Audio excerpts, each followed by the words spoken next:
तो पार्टनरशिप के लिए एटलीस्ट 2 लोग तो चाहिए होंगे ना। Minimum 2 persons are required. Partnership is the relation between the persons who have agreed, उनके पास एक एग्रीमेंट होना चाहिए। ये बस लिखित फॉर्म में नहीं भी लिखा तो ओरल फॉर्म में एक एग्रीमेंट होता है। अगर हमारी लड़ाई हुई, अगर हमें गाली गलौज हुआ, अगर हमें डिस्प्यूट्स हुए, तो आपका सॉल्यूशन निकलेगा इस एग्रीमेंट के थ्रू। अब आ जाओ आगे, to share the profits of a business. यहां पे डियर अगला जो फीचर है आपका, that is sharing of the profits. Share the profits of a business. Obviously partnership किस लिए की जा रही है? प्रॉफिट्स को शेयर करने के लिए। फीचर बताने से पहले मैं आपको कुछ और बातें हैं पार्टनरशिप के बारे में बताना चाहता हूं। जो पार्टनर्स होते हैं डियर आपस में, उनको इंडिविजुअली पार्टनर्स बोला जाता है। यानी कि अगर पार्टनर्स अलग अलग आप देखोगे, उनको इंडिविजुअली क्या बोला जाएगा? पार्टनर्स। लेकिन हाँ, कलेक्टिवली वो एक फर्म होते हैं। मान लो ए, बी और सी उसमें पार्टनर है, तो डियर जिस बिजनेस को ये कर रहे होंगे, जो इनका नाम होगा फर्म का, बिजनेस का जो नाम होगा, that will be called firm. और इंडिविजुअली इनको बोला जाएगा पार्टनर ए, पार्टनर बी, पार्टनर सी, अलग अलग। ठीक है, तो इंडिविजुअली बोला जाता है पार्टनर्स और कलेक्टिवली इनको बोला जाता है firm. The name under which the business is carried is called firm name. जिस नाम से ये बिजनेस खोलेंगे डियर, उसको बोला जाएगा आपका फर्म नेम।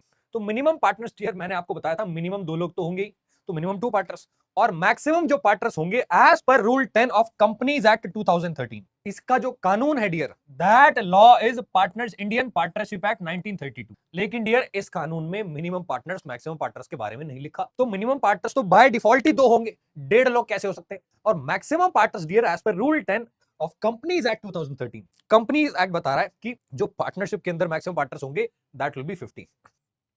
ठीक है, तो ये थे डियर आपके डेफिनेशन के साथ साथ कुछ इंपॉर्टेंट पॉइंट्स जो आपके एग्जाम में आपके काम आ सकते हैं।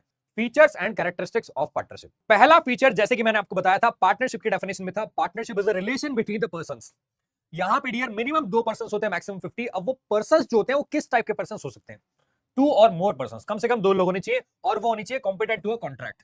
सर ये कॉम्पिटेंट टू अ कॉन्ट्रैक्ट क्या होता है? Dear competent to a contract का मतलब होता है, उदाहरण के तौर पे आप किसी ऐसे आदमी को कभी पार्टनर नहीं बनाओगे जो दारू पी के नाले में लैंड करता हो रोज, जो दिमाग से पैदल हो, या जो डिसीजन लेने लायक ना हो, या फिर वो स्मैकी हो। सर स्मैकी कौन होते हैं? वही जो गांजा पी के वो मस्त रहते हैं। आप मेरी बात को समझो, आप किसी ऐसे आदमी को पार्टनर नहीं बना सकते जो बात बात पे तलवार निकाला तो काट दूंगा।